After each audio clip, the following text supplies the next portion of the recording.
Anyway, all right, let's get to the important stuff. Let's get to the tournament because everybody is going to want to hear who you pick to win the whole thing. And we know it's going to be your Purdue Boilermakers. We know. It's a redemption.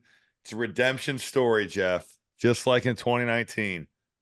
How good do you feel now seeing the path to Purdue's redemption tour? How good do you feel? How worried are you about Montana State if they end up getting past Grambling? How scared are you of Matt Logie and Montana State if they It's a different year. I'm not scared. I do not live with fear. Okay. No, I like their path, honestly. I think you're going to have to beat some good people. There's no doubt, but they've already beat Gonzaga. And I think that people have the overwhelming thought that Gonzaga at a 5 was a bit of a surprise because of their season.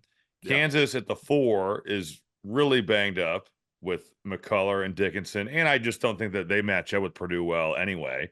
I think Purdue would look at their guards and think, DeJuan Harris is good, but he's not scary. Nope.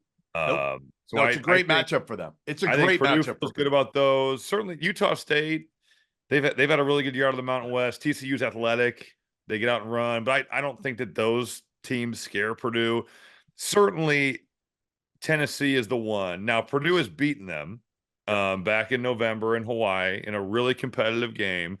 That's more close to the toss-up. But you'd see them in the Elite Eight. You're going to have to beat somebody good to get to the Final Four. And honestly, Creighton is talented and offensively very good. They could beat Tennessee. Totally. But overall, I like Purdue's path to the Final Four. I think that they have to feel good. Do you think about some of the teams that maybe would have been like, ooh, they don't run into those, Yeah, like Kentucky. Kentucky. Right? Yeah. I mean, teams with elite guard play, I think, or teams that can turn you over. Our team, like Iowa State, would have been concerning to me because of their ability to force turnovers in large bunches, and that's when Purdue tends to have problems. Yeah, I have no faith in Kansas. Honestly, I don't. Just because, again, if you told me Kansas was 100%, and I'd say, okay, they're scary enough that their starting 5 can hurt you. But Furphy looked overwhelmed. In the one game they played. Obviously, he had a lot on him without Hunter Dickinson and McCullough playing. But we also don't know, those guys are going to play. They told me they're going to play this week. But, how are you going to be after missing time like that? No doubt. And I don't think that this Kansas team really, even when they are healthy, they're not They're not like a traditional Bill Self terror.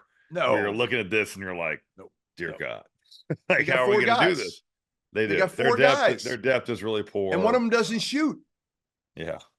One of them really doesn't shoot. The other is Johnny Furphy, who has been very up and down. He had a great stretch for a little while. Mm-hmm. But for the most part, he's been unreliable and inconsistent through the year. And again, we just don't know how healthy Hunter and McCullough are going to be when they get back in the court. And then Gonzaga, they're thin. They go 6.5 deep. They don't have a star. So I'm with you. I like Purdue's path till the Elite Eight. And then that's whoever they play. Creighton, Tennessee. That'll be a hell of a game. It would. Now, Creighton's depth would be terrifying to Creighton. If Ryan Kalkbrenner gets in foul trouble, they have no one behind him. Right. And Kalkbrenner. Size. Yeah, Kalkbrenner against Edey. Listen, we love Kalkbrenner. I love Kalkbrenner. I think Edey, his size and he would body and put him in the rim, I think. I agree.